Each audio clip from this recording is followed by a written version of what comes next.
Welcome everyone to another creative writing workshop. My name is Laurel. I'm the director of Educators in VR and the founder of the Creative Writing Workshop here in Engage XR. We love Engage XR. We are here every Tuesday, ready to go. This is number 2 in our series on the Plot Lab. And today we're going to talk about pressure points, really looking at how do we build conflict into our plot that keeps the readers reading. And as I said, we meet every Tuesday right here in Engage XR. This is free. It's open to the public. We would love to have you join us. And we have so much fun here. We are a creative and supportive educational environment here for writers in virtual reality. You don't have to have a VR headset. You can come in 2D or in mobile, which means laptop or desktop or in a mobile device. So please come join us. It's free every week, and we're having way too much fun. Recently, I reminded people we've done quite a few sessions on this series of books by Angelia Ackerman and Becca Puglisi on the thesaurus. It's the writer's thesaurus, and I just wanted to point them out again because I I'm slowly getting all of these books in my inventory. They're one of the best things that I have done, and I love it where they look at one of my favorites is the conflict thesaurus. There's 2 of them, and it really dives into, the thesaurus is a dictionary that looks at the synonyms, antonyms, and representative examples of different terms associated with conflict. So when it's all nice to say, oh, he raged at the society. Well, rage is great, but let's go deeper and find out what's some other words that we can use. So these are amazing tools to have in your writer's toolbox, and I highly recommend them.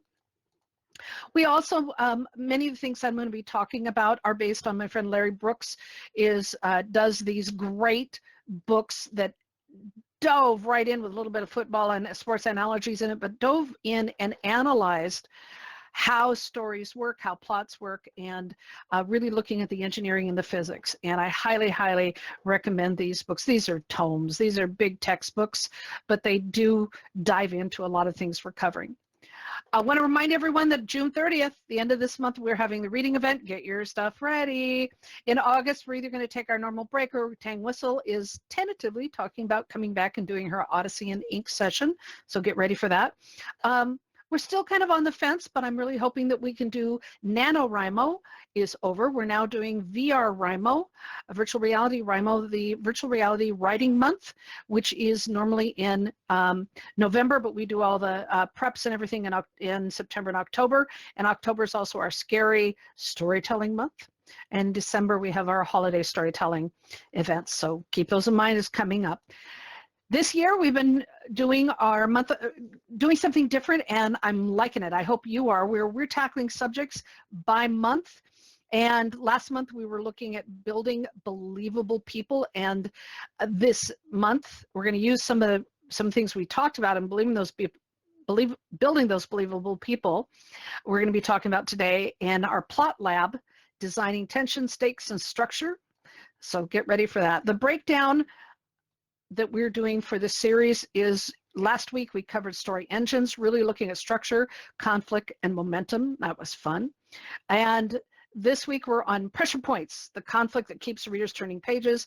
Next week is stakes, consequences, and emotional urgency. And then on week 4, we're going to sum this up with from scene to story. Really, how do you structure that tension and carry the story forward? And then we'll have our reading event at the end of the month. So it's a busy June. So let's get going. So again, today we're going to talk about those pressure points. How do we map them out? How do we really turn those screws on our characters to make them more interesting and keep those pages flipping? Again, a plot, I'm going to reiterate this through the month. Plots are a chain of causes and consequences. A lot of people have different perspective. It's not a list of events. I used to think that way. It's not. For every, the adage, for every action, there's an equal and opposite reaction. That isn't true in writing. It's not true in writing, is it, Jay? It's not true. What should it be? For every action, there's an equal and opposite reaction. What should it be in writing, Jay?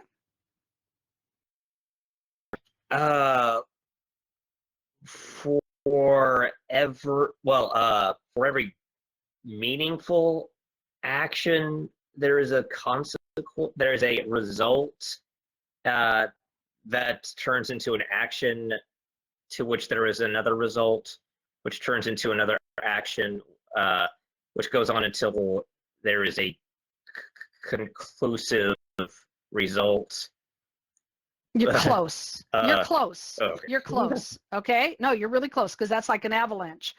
In writing, for every action, there is an increase and opposite reaction. So that's how we turn up the dials. If it's equal, it's boring. If you shove a ball and the ball comes back to you, it's like, okay, well, that was interesting. But if you shove a ball, it knocks over a lamp, which then hits something else that catches on fire, you've now increased the pressure. And that's what we're going to be talking about. How do we literally turn those thumb screws on our plot as well as our character? Because the pressure must increase. Without pressure, you're not honing the character at every opportunity. That's what keeps us engaged, right? We as the readers or watchers, we want to know what they're going to face next, and we love watching that, right? We love diving into that. So it's really important to understand that there are causes and consequences, but it needs to increase the pressure as it goes along. The character needs to be tested, or we're bored. We're bored. Sherlock Holmes is a great example. He could, over and over he would say, someone would come in and say, yes, we have the problem, here's the dead man on the, and they go, yes, well, it was the this and that, and it was the butler and all that, and then he goes, no, it wasn't. That was too easy. And then, with all these false red herrings where he thinks he's solved it and he hasn't, because he's continually tested and challenged. And that makes Sherlock Holmes fascinating to read, because he's not always right. He thinks he is. He acts like he is. And in the end, he often is. But he's wrong in his rightness. Did that make any sense? I hope so. So hold on to this thought. Conflict is not just something bad happening. And that's how I used to think all the time. Oh, something bad. I have to make it, no. It's the force that keeps the story active. Conflict is the force that keeps the story moving forward. Tension grows when a character wants something. They got to have it. Remember we talked about that need versus want? They have to have this thing. They want it, and they meet resistance. And they have to keep making harder choices, not choices, harder choices. Make sense? Think of all the stories you've read, all the stories you're doing. They got to keep, it's got to meet that resistance. We don't care so much about the something. That's an interesting part of these stories. We don't care about the something. What we care about is the way the character handles it. We tap into that psychology. We see the world through their eyes. We learn from their mistakes. We appreciate the courage they have to keep going in the face of all these great odds.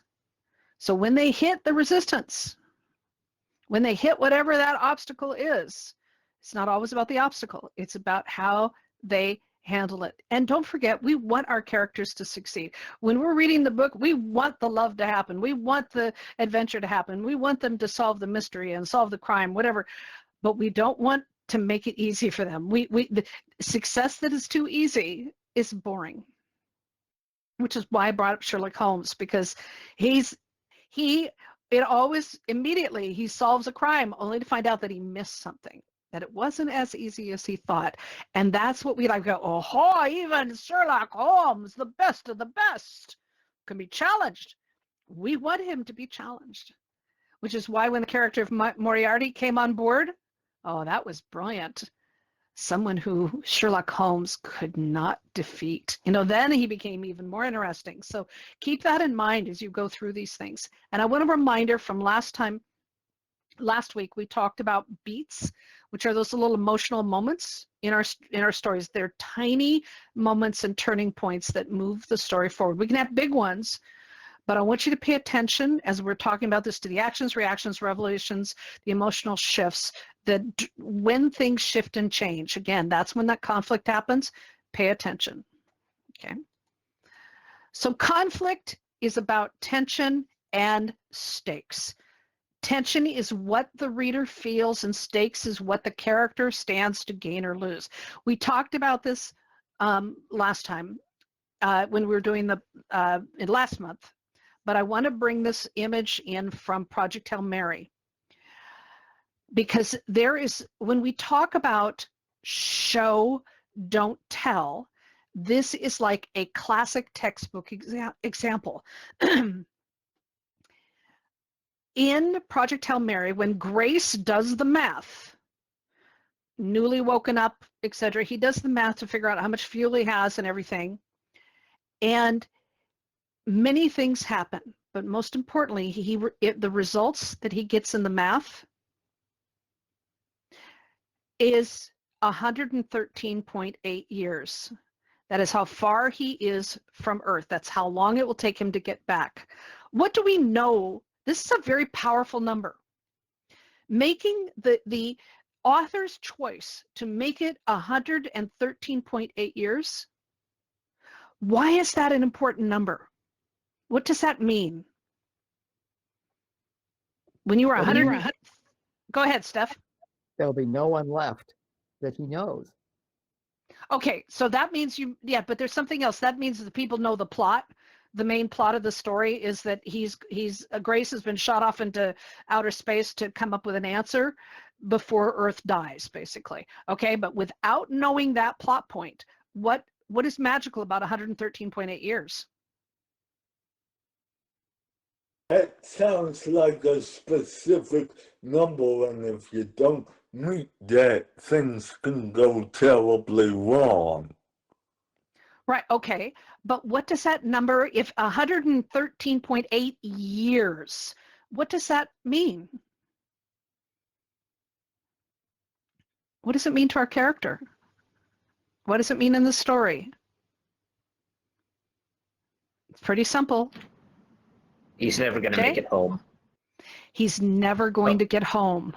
Yes, that's it. Without saying the words, that number, humans don't live that long, right? We know that. The audience knows that. The readers know that. We know humans don't live that long, whether they're in space or not. They don't live that long. And he's not starting from zero, is he? He's at least 40 years old. So 40 plus 113, there's no way he's getting home. So But he had been in suspended animation, basically getting there. So not suspended, his hair grew. Well, right. Yeah. Even if he puts himself back into that, he won't live. Humans can't, he's going to age. So without telling us, we don't have to have this explained to us. We know humans don't live that long. We know he's not starting at zero. So when the character sees that number, he doesn't say, oh my God, I'll never live that long and I'll never be able to get home. He doesn't say that. It's not explained to us because we as the reader, we know what that number means. And the character, knows what that number means. We are shown that he can't go home. Jay, perfect. He can't go home.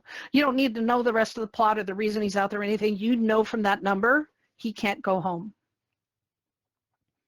unless something else happens. So that's a big obstacle. And he has to either learn to accept it and we're going to talk about it has an internal battle. But that's the tension. Those are the stakes. He ain't going home. The tension, we know he ain't going home. That's why that's such a classic textbook example. As we're working on our story, it's one thing to write it, then you have to go in and start applying your craft, right? You need to start looking at it and figuring out, okay, is this the right point for this? Is this the right point for that? How can I add more conflict, add more tension? It's so important. So let's go over some terminology just as a reminder. I'm going to use the example I did last week of a murder scene where you have a dead body discovered. That's called the setup in the inciting incident. It's the thing that starts your story. There's a dead body. Now we got to do something about it. The do something about it is the investigation and the problem solving. That's called the escalation and the crisis. Crisis, we have a dead body. Well, then we get a second dead body, or we have somebody who denies it, or whatever that is. That's where the investigation and all the problem solving happens. And we're stripping this plot right down to its core. All kinds of things happen in there, but that's the core. Then we have the climax, which is when we know who did it. Now, on the way, during the escalation, the crisis, there's a lot of we think we know. Then we find out we don't, but then we finally know, and that's the climax. And then it starts to move into resolution, and that's where you capture the person, the mystery solved, we know who did it, and life goes on. Okay, basic terminology. Between the climax and the resolution, we should have like a backstory, right? No, backstory can be anywhere. Backstory can be filtered throughout an entire story to help us understand what makes the if it's a detective trying to solve a case, then that person has experience, and they'll say during the investigation and problem solving, they'll say, well, this reminds me of the case of the bloodhounds in wherever, and they'll try to find detective stories are all about pattern.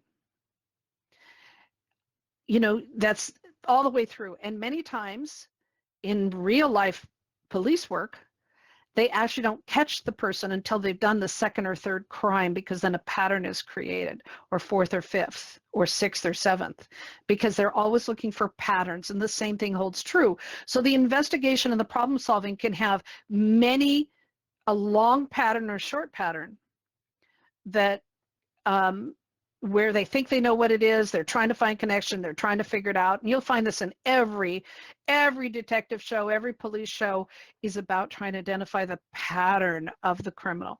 And I'm kind of fascinated with the way they're handling the new Criminal Minds reboot thing that they're doing is really about pattern.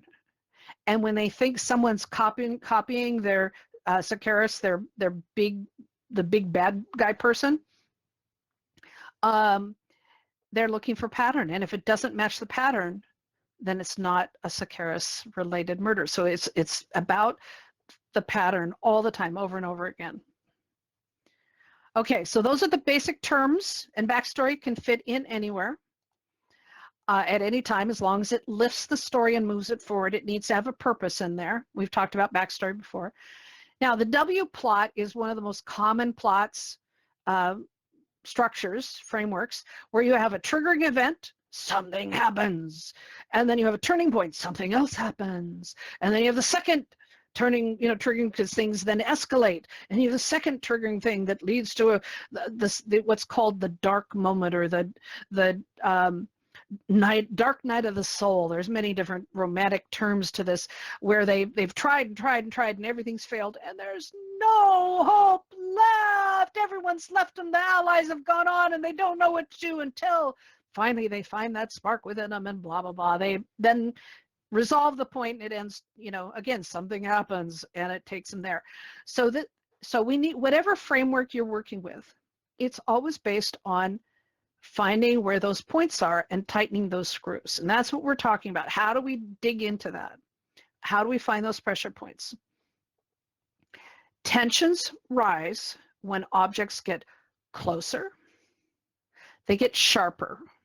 Now, sharper is an interesting term. I'm going to get to that in a second. But when, and they get more personal. So what do you think is meant by when obstacles get sharper? What do you think that means?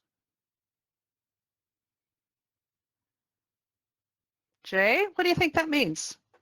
When the tension rises, the obstacle gets sharper. The stakes are, well, maybe like more consequential, possibly. Mm-hmm. Or Yeah, exactly. So instead of the stakes being a metaphoric blunt object, they become a sharp object. They're digging in. They're really digging in. So it becomes very personalized. and a direct attack. That's when tensions rise, and that's when conflict, again, it's when that obstacle gets in the way, we need it to increase in that. So good, that's excellent, excellent. So when we're looking at the pressure points, conflict is a problem or a force or an opposition that is blocking the character, and there's two key types, external and internal. Who wants to take external? What's some examples of external conflict?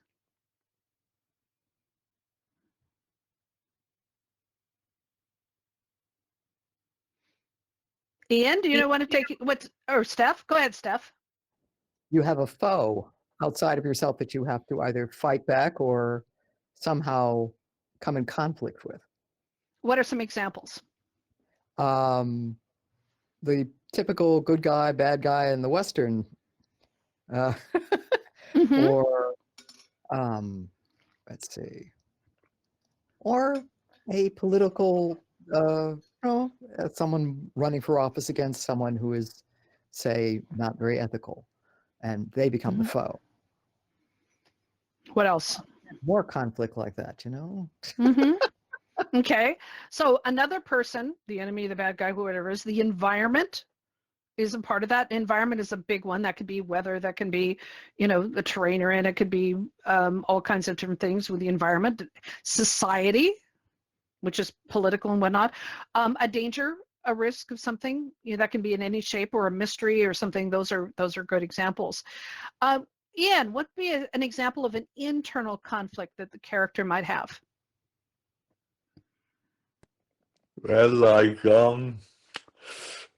as I was writing my story, my sci-fi story, I share it later, but there's a part in there where the main character has dreams and visions where the main robot is trying to get inside his head, and the only thing to get rid of that is he has to destroy the robot before these dreams and visions vanish. So that's a kind of internal thing. Okay, so for the character who's having the robot get into its head, what is the emotion? What's the conflict, direct emotional conflict? Not a description of the story, but do you know, why does he not want the robot in his head?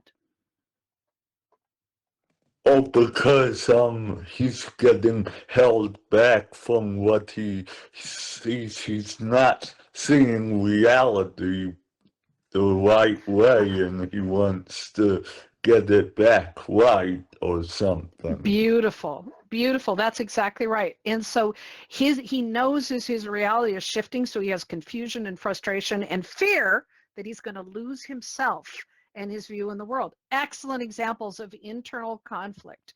Beautiful. Jay, what's some other examples? Well, are you talking about specifically internal conflict? Okay. Oh, well, are you? Yeah, Or did you want, internal. Okay. Yeah, internal conflict. Yeah, some examples. Let me think of some pre-existing ones, or I don't care. or do you What want are me some to just examples? Okay, all right. Yeah. Well, as a matter of fact, there is like I did have this idea of when it comes to self-expression, an individual who feels like they cannot maybe move like resolve things, for example, with a in a dysfunctional family, unless they actually voice their grievances. However, that would also entail revealing some compromising information or personal secrets or such, and so this person could possibly be torn between get it resolved and not being mad at their family any longer, or keeping it secret and not and not having, their lifestyle compromised. Does any of that make sense? I know that's kind of Yeah, well, mouthful. it boils down to fear. Again, there's fear that's in there. Okay. There's guilt. Yes. There's confusion. There is frustration. There's also sounds like there is a great deal of trust issues. Okay, there's a whole lot of emotional words that are in and around trust. And so those are beautiful examples of internal conflict. So again, conflict comes from two sources, internal and external. So let's do a quick look at some famous examples so that we can kind of put this in perspective. With Hunger Games, the external, because when you combine them, when there's external and internal, it becomes even more interesting. Again, we're dialing up the pressure. So in Hunger Games, the external pressure is from the arena survival and Capital's deadly system, right? That is, this is an environment and a society that, is using these death games to as power and control. Internally, Katniss has to protect Prim, has to survive and learn how to trust, even though she was raised to not trust. Her trust is questioned at every single time. And through the entire process, from the training, the careers, the tracker jackers, and the loss of Rue, all these things, she is tested internally by the forces externally. And that makes it interesting. And what's fascinating and what made this such a success is that Katniss does not just enter the arena. Okay, if she did that, she fought the battle and won, we wouldn't care, because that's one layer to this. This is like one side of a cube, this just flat story. But she enters a system that is built to force fear, sacrifice, and choice. That's the external battle that she is up against. She has her own personal war, but she's up fighting against the system. Makes sense? So, Ian, a challenge to you is that it's not about this robot getting into someone's mind and their internal battle that they're doing. There's greater forces at work that allowed this to happen. And that is what those two combinations of things, the internal and external, can really add some juice to your story. In Harry Potter, the Sorcerer's Stone, again, not a fan of adding these examples, but we mostly have seen them. We know the stories. So I'm going to talk about the stories and not the other stuff behind it. In the first book, the internal conflict, the external conflict is the mystery of the stone and the danger at Hogwarts. Okay, that's Harry walks into that, and within minutes is, of being at Hogwarts and stuff, he learns about the stone and knows that there's a danger there, right, with the three-headed dog, I think it is, that's up on the second floor. Nobody's supposed to go up there. So that happens really early on. He knows there's a danger in the castle. The internal conflict comes from Harry, who's learning that he can belong somewhere after his whole life was he didn't belong anywhere and wasn't wanted. And his own ability to feel like he could trust people and trust his instincts. He knew something was wrong. He knew that the stone was at risk. He knew something bad was happening. And he learned slowly over the whole course of the book series, but especially in book one, to start to trust himself and trust his instincts. Makes a huge, huge difference. And those are all things, we just need to think about as we're going through all of these things. How does this all come together, and how does it all, where's the pressure? In Sorcerer's Stone, the tension escalates through all of the suspicion of Snape. We have the restricted library. We have the troll. The troll always cracks me up with the booger thing. A little bit of humor in there, but still love it. And then the final descent to get to the stone. That's huge, and that makes such a big difference. And when you have those external and internal forces. Comments, thoughts?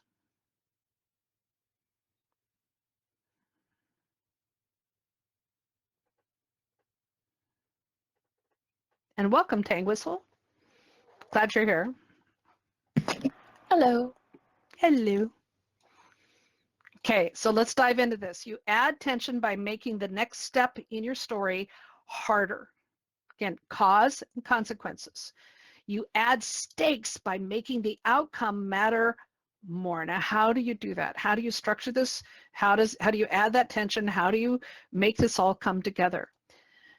You begin, I don't care if it's on a piece of paper, it's in Scrivener, it's however you want to do that. You take your story and you tear it apart. You look for those blocks that we talked about. What is the setup? What's the inciting incident? What are all those pieces of the puzzle that make the framework of your story? And how are you going to tighten those screws? How are you going to add that conflict? You need to go back and look. It's not about the first draft. It's about the 400th draft. You have to go back and piece that together. You can do that with, Ian, you can also upload one single PDF, not every page, just letting you know. We're going to have a hard time with individual PDFs in our Discord. Oh, sorry about that. That's okay. Yeah, you just made life complicated for everyone. All right, he's uploading his story in many, many PDF files. Just one does the job, my friend. One does the job. So tear apart. You can use. I've used index cards, cut up construction paper, sticky notes. Again, I should have invested in 3M. I love sticky notes. I have them everywhere. Take those pieces and then ask yourself, how can I make this increase the conflict? How can I increase the tension? What can I put in there? Take that structure apart. If you're in Scrivener, again, you can follow the templates that they have available. You can do all kinds of fun things in Scrivener to look at the outline, really look at your story and see, and make notes for yourself. How can I increase this? And we'll have a list of questions here in a moment. But however you do that, you can make those, just look at the format and structure, start ripping into it, going, how can I add more pressure, more tension? So here's some examples. In the setup, you can disrupt normal life fairly quickly. And then you need to get that first goal that needs to feel personal. Whatever your story is, it needs to go in there right away so that we know that this is personal to the character. And that helps paint a picture of the full character. We get an idea about your character by looking at your character out of control. A character in control is boring. And what I love about almost every romance movie and novel and whatnot, you get to meet the character when they lose control. Part of that tension when they lose control makes for great comedy, makes for great writing, when something is out of control. In Project Hail Mary, just waking up to find out that he wasn't on planet, lost complete control. Doesn't know where he is, doesn't remember who he is, doesn't know anything. That is an example of a setup where the character feels completely out of control, and it's fascinating. We want to know, how are they going to get control back? How are they going to move through this? We want to know. We want to turn those pages. In the area of the inciting incident, you need to raise those stakes through obstacles, reveals. Oh, it's this person. No, it's not. Oh, it's all kinds of fun things you could do that. Delays, things that get in their way. Any kind of complication that gets between the character and what their goal is. That raise those stakes. They got to save the princess. Well, there's a lot of steps on the way to the princess that have to happen. The escalation continues. What are those steps on the way to the princess? I love it when stories flip on themselves. I've mentioned Broadchurch before, the British version, skip the American version. The British version, every single episode flips on itself. You think you've got it figured out, bang, you are so wrong. That is what we're talking about. Change the direction, make us think it's somebody else, suddenly have something else happen, change the tune. The protagonist can go from reactive, defensive, pushing off, to active. Ooh, now planning. Now we have to strategize. New information can come in. Hey, Bryce, welcome to our creative writing workshop. We're talking about plots. So in the escalation section, new information or some reveals can be made. A secret is uncovered. Something that helps to escalate that plot forward and add pressure on the character. Again, we think we know what's going on and we don't. And urgency, that ticking clock. Something can happen, suddenly that ticking clock thing. Then we move into the crisis part of the story in the framework, and we can, again, increase the personal and irreversible pressure. Your character suffers a loss, fails, is betrayed.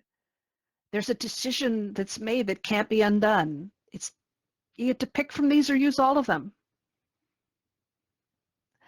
In the climax, when we head to the solution, this is where the highest stakes are located in your story. Very high stakes, okay? This is when the conflict is confronted directly. Now, the conflict can be the bad guy. It can be whatever that challenge is. It can be the mystery that's being solved. Whatever that truth is or whatever, this is where it is no longer we talking in circles. We're going right at it. This is where the risk is the greatest, the loss is the greatest, the outcome matters the most, the stakes are absolutely the highest, and that climax moment is earned. We as a reader need to feel, oh, they got there. Wow, we want to stand up and cheer. We want that moment to be there. And there can be multiple little moments, but these are examples that you can plug these in to make your story more dynamic. Through the resolution, the tension should start to fall. We start to show the cost and the change and return to a new normal. If we don't have some form of a change, we don't appreciate the ending. And I know you all can probably name about 10 books or movies that you've seen or read where you get to the end and you go, well, that was useless. That was a waste of my time. You loved it right up to that moment, and then you went, oh, this sucks. Yep, Tang is going, yeah. So we need to have those in. All right, so does this make sense? This is part of that framework. You look at these things and you inject these things in to torture your character. Because it's what makes it fun. We are such a sick people that we love watching our characters get tortured. It's part of the magic of I don't know, we're sick this way. All right. So we have some fun worlds that we're going to be going to in a minute. So I want you to think about, we're going to do some prompt stuff with the virtual worlds, and I want you to think about these things. So again, this is from last week. How do we really add that tension and stakes? After a success, make things complicated. After a failure, increase the pressure.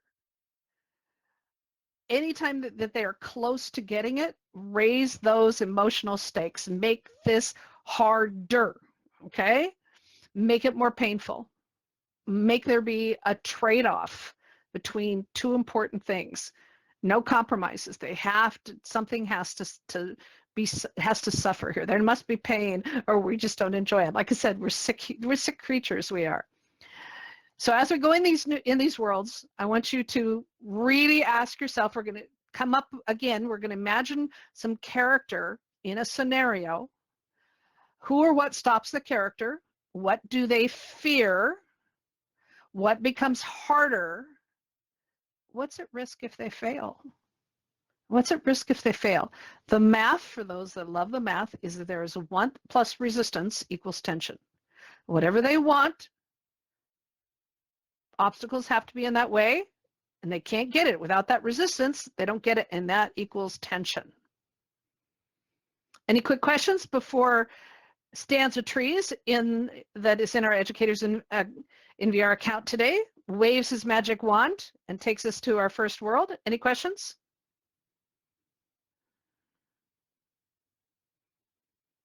Okay, Stans, go for it.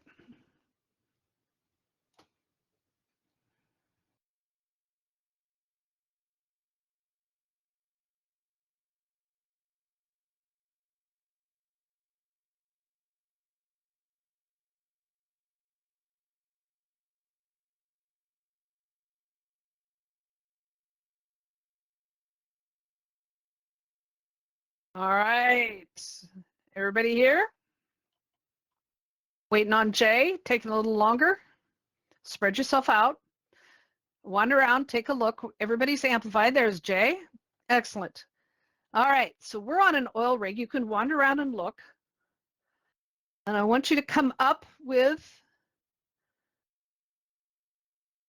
character. And this is a prompt.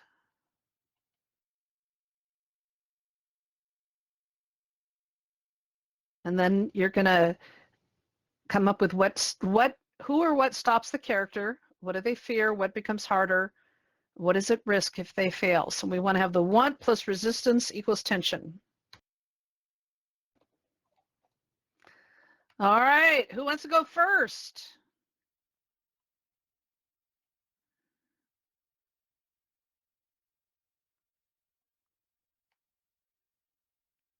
Tang, you want to go first?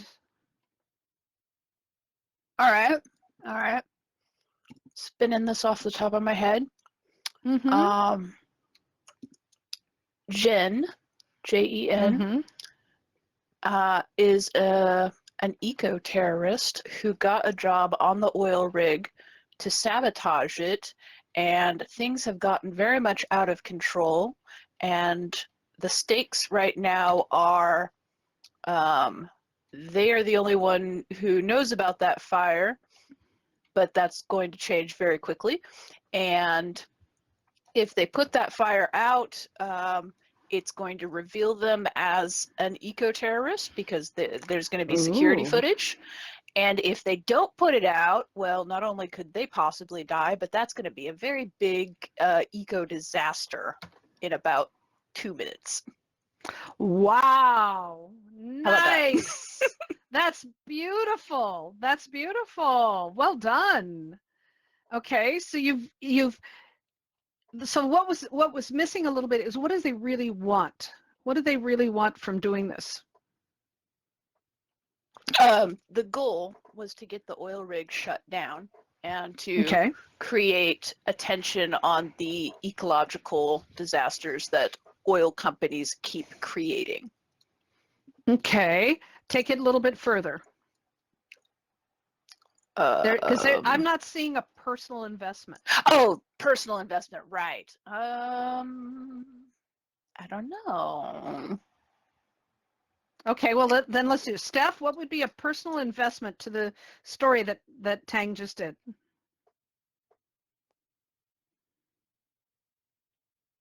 Possibly a family member who is also working on the rig that is in conflict with the main character. Or died on a rig. A main character, their family member who died on the rig. That's personal. Yeah, what do you think about that, Tang? She's nodding. Okay, good. Good. All right, that's well done. Jay, what do you think about that? You want to add anything? Jay or Ian? Oh, I'm the cogs are still turning in my mind. Just Okay. And Ian, what did you say? I said I liked her story there.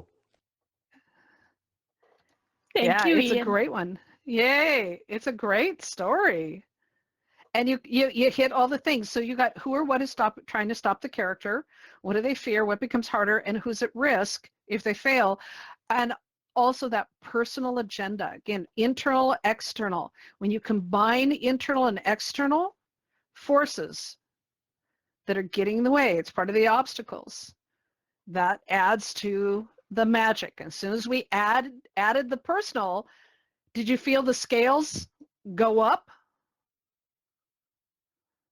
Yes, that was a very nice touch. Ah, good. All right. Oh, you guys did this fast. Okay, well, let's go to the next one and let's see what you do there. We're going to move through these quickly. All right, stands of trees. Wave your magic wand. And great fire, by the way. Really brilliant decision to put those in there.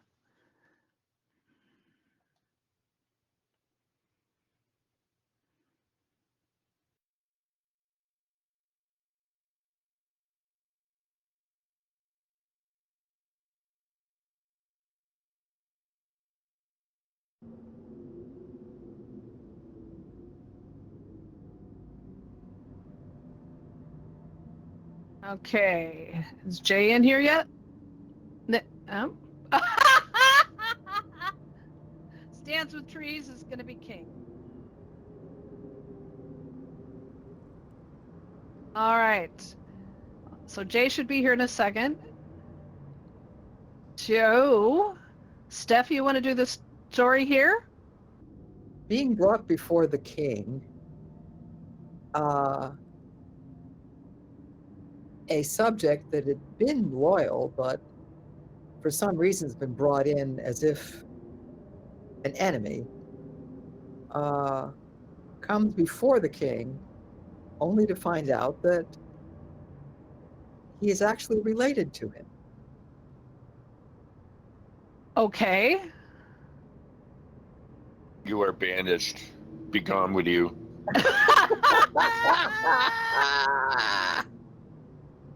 Okay. So, yeah, go ahead. Well, I guess the conflict is that either the king does not want more relatives that are maybe in line for the throne, or, as in the evil uncle type of Lion King type of sort of thing. Or, Okay. on the other hand, it was for his own protection, and this king, even though he may not realize it, is actually an ally. All right. Yeah. Okay, so let's go through the points here. Who or what stops the character? Is that the king stops the main protagonist, the character? In a way, it's kind of his ignorance that stops him, because he doesn't know what the heck's going on. Okay, so that's part of the internal. Yeah, it's part of the internal, is that he doesn't know what's going on, but he's standing before the king, and his internal would be his fear, his ignorance is getting in his way because he doesn't know what to do. So what do they fear? What does that character fear? Well, if any subject fears retribution of some sort, especially when you don't know how to necessarily be loyal, or what loyalty is in this situation. It's the fact that he knows he doesn't know what's going on, and therefore, he's hoping for answers, but it's not his place to even ask for them. So it's one of those kind of conflicts. Okay, you made it complicated. Okay. Okay, I was going to say what becomes harder, but the hardness, so most of this is internal. There is external from outside, because there's society rules, there's regulations, cultural rules and things when you're dealing with a monarchy that, and depends on the kind of monarchy it is. But if the character is coming from outside the monarchy, they have different perspectives on how things work. They're the bull in the china shop. They don't know there's rules and regulations until they hit them. Now that's kind of like the same premise as the Yankee and King Arthur's court. We have somebody who's out of time, comes in and doesn't understand that he just not only stepped on toes, but he's risking having his head removed from those toes because he doesn't know the etiquette and rules. So that is definitely part of the fears and internal issues versus external issues. And what's at risk if they fail is possible death, right? Not just thrown out of the country, Right. but death. Exactly. Right. Okay. And the personal part is that they came with the knowledge that they're related to the king and they don't know how to convey that information, or the king knows they're related and the person doesn't know they're related to the king, and the king has to make decisions accordingly. So either of those add to it, right? But yeah. Mm-hmm. Okay. Any comments, thoughts, want to add to the story?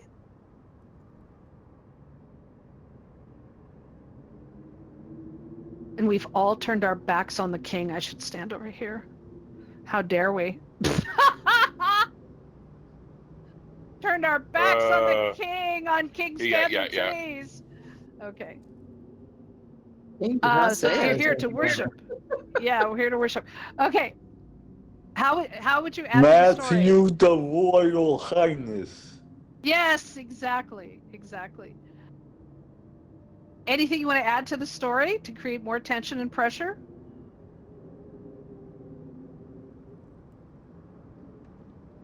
What if the king refuses the request, or if a request was made, a king would refuse it? Excellent, excellent. And so we have our character that would make a request. The king, again, does the king know or not know how that relationship works?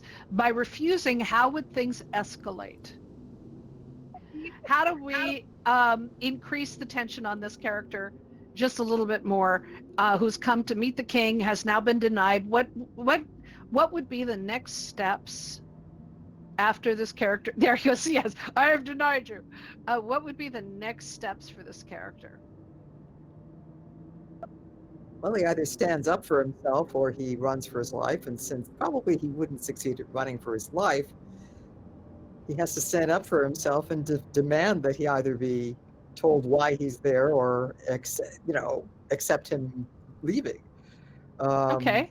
He could Either also, tell me why I'm here or let me go. yeah, or he could back off and find allies. There might be another indirect way. Okay.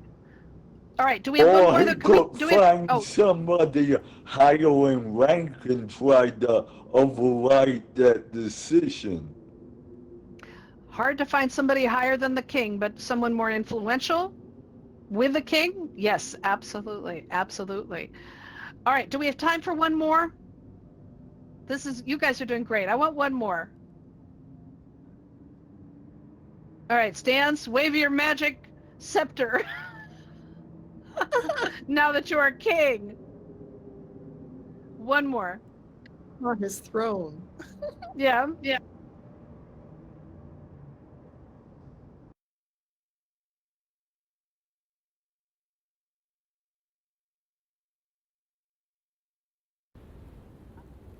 Here we are in the vast wilderness.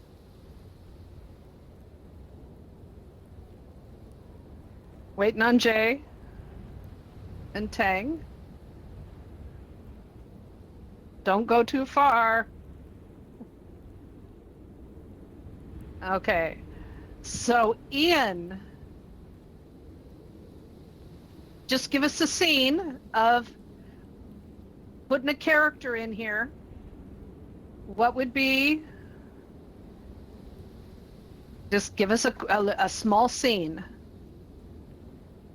Okay, let's go with an Eskimo, and he wants to find home and food and stuff. He's stuck in a world and he doesn't know how to start.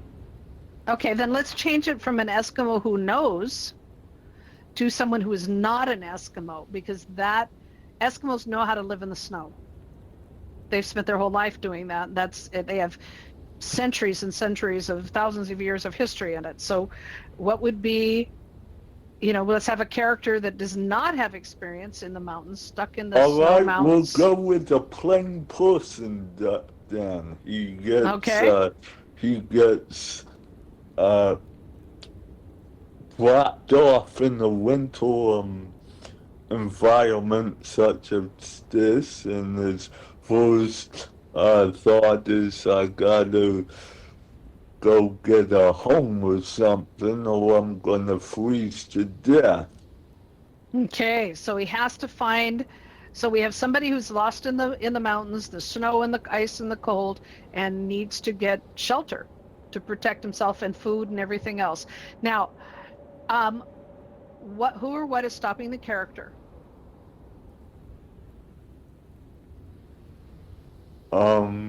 Not knowing the next steps, like having the method to go forward. Okay, so doesn't know what to do, is out here and doesn't know. And there's the environment that stops the character. That's the external forces. The external conflicts is the fact that they're in this weather. Okay, what do they fear? well, you could get animals out here that can hurt you. You could run out of food. You could run out of materials to get a home. So, Okay. So what they fear is the answer to the next question is that everything that they need to do becomes harder because they don't know what's going on, and they're afraid that they don't understand how this all works. And what's at risk if they fail? Death, right? Yep. Okay, so you got some great scenario in there.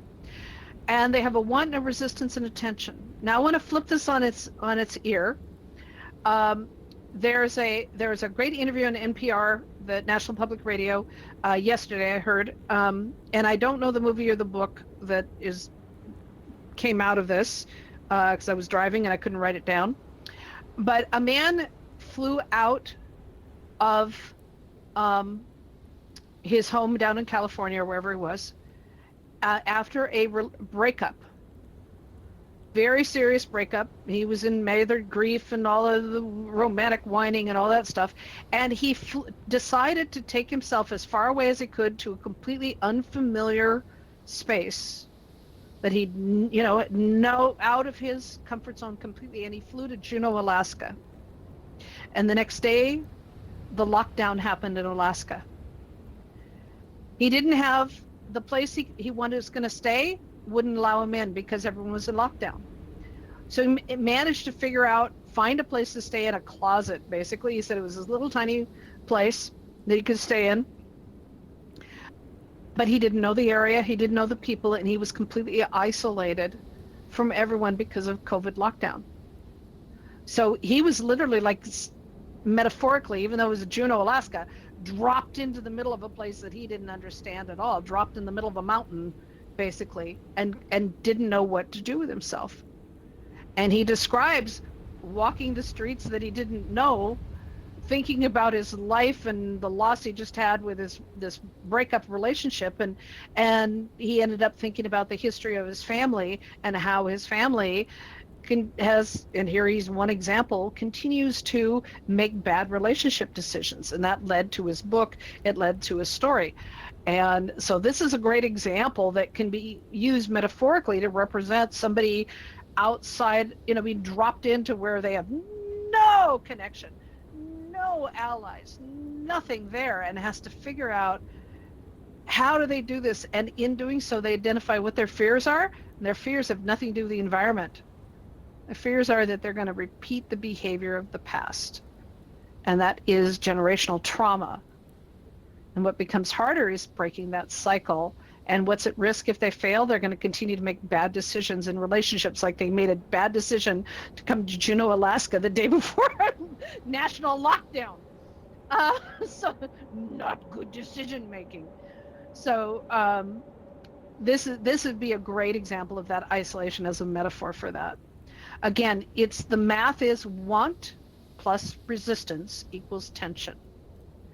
And we're always working with our stories to add those elements at every chance we can. We need to test our characters, and we work with the framework of the plot to dial up the pressure. Every time we go, we need to complicate things. We need to increase the pressure. Every time they succeed, we got to knock them down a little bit.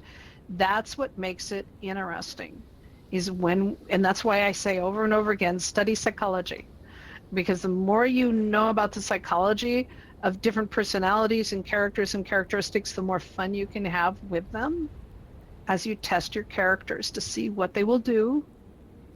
You take the reader along for a ride. Any questions, comments? Did you enjoy this? yeah, I like these kind of examples. Thank you. Tang, comments?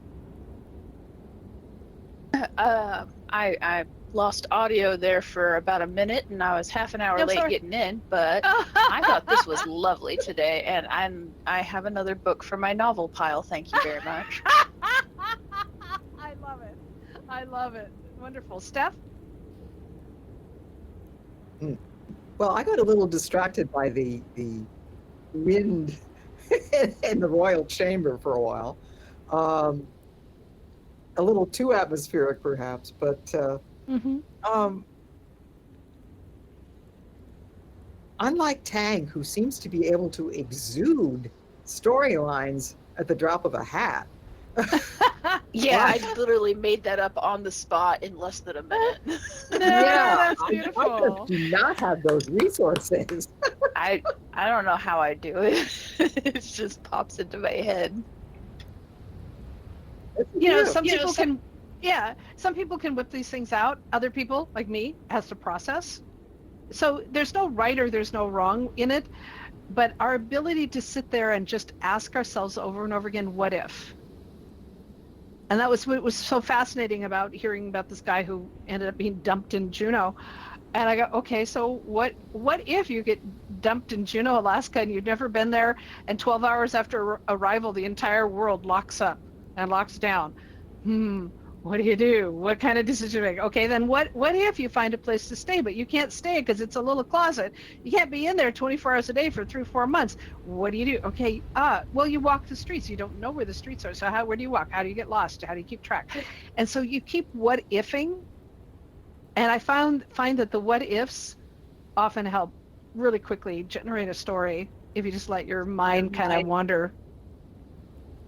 You can stay in reality, or you can do the going to extremes route and have a discovery of very, very interesting oddities. But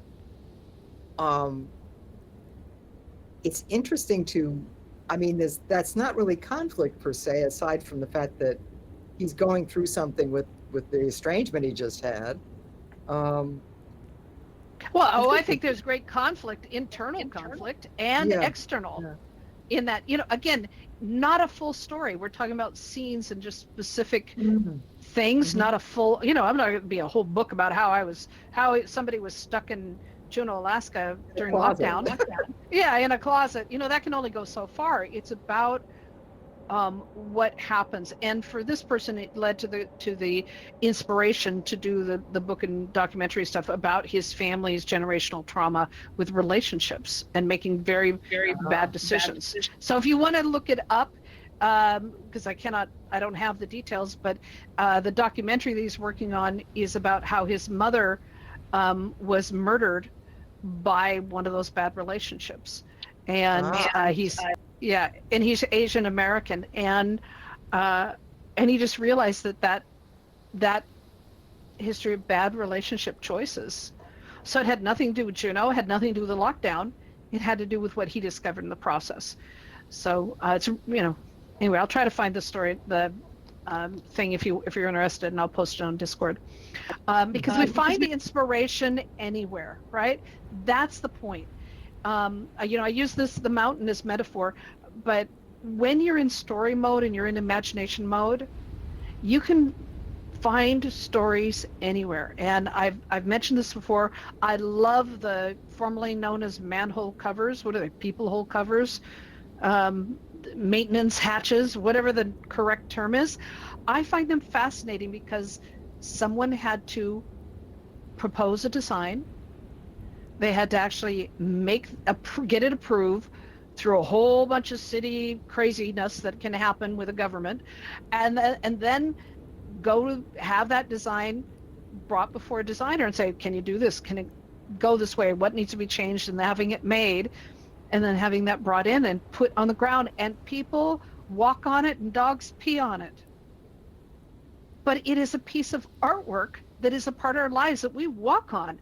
And I think the story behind those are fascinating. So one of these days I'll give in and do something about all these people hole covers, whatever they're called, maintenance covers, because I think that they're intriguing. Again, the littlest thing can lead to a story to be inspiring. But in order to bring that back, in order for the story to be interesting to the reader, we have to dial up the pressure in our plots. We need to make sure that there is want and resistance and tension, and we need to understand that structure and format and use every opportunity to complicate things, to forced trade-offs, to raise the emotional stakes and stages for our character, so that when they succeed at the end, whatever that happens to be, we're there cheering for them, because we'll know that the battle that was won was worth it, or the failure was, whatever that looks like in your story, that it's worth it. And then we return to the new normal changed. That's what makes a really good story. All right, you all, thank you so much for coming along for the ride. Well done. Get ready. Next week, we are doing, continuing with our plot lab, and we're going into stakes, consequences, and emotional urgency. Just think that ticking bomb thing where the clock is ticking, and we know something's going to happen. And the TV show 24, if y'all remember that, with Kiefer Sutherland, that is a master's class in that constant urgency and the stakes that were raised in every hour and every episode. And if you have not seen that in a while, I recommend that you binge it, because this was filmed in quote unquote real life action, that every episode represents 1 hour within a 24-hour period, and all the things that can happen. It was really advanced state-of-the-art television that when it was released, they really pushed the envelope on it. But the writing, absolutely amazing. Storylines, plots, you want increased pressure, and you are stuck to a less than 60, it's 43-minute framework within the television film thing. It's called the broadcast clock. Is that Pardon? an example of limitations actually bringing on better inspiration? And it is, because everything had to work within, every episode is 1 hour, and you have multiple plots that had to sit in there and have that tension, and talk about, that wasn't just, that was, I don't know, there was a huge pressure cooker of a thing. So just as reminded, but every good story, classic, modern, whatever, has that tension. Look for that. Pay attention as you read. Pay attention as you pay attention, and watch as you watch shows and whatnot. Look for that. There's a new one out that I couldn't sleep, and I watched with it's called like Office Romance or something, but it is with Jennifer Lopez.